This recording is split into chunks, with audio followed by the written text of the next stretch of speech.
I started smoking when I was 14 years old. My dad smoked cigarettes, and he smoked a cigarette that was popular with all the kids at the time.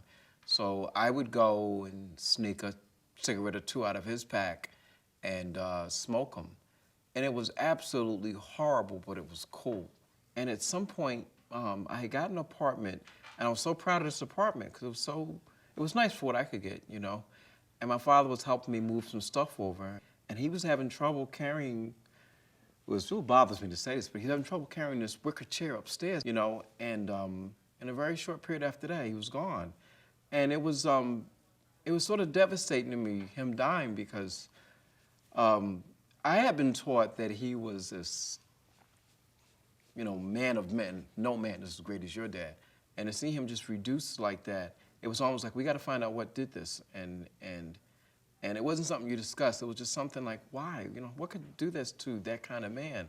And I've always thought that it had to be the smoking. He didn't have anything else with him.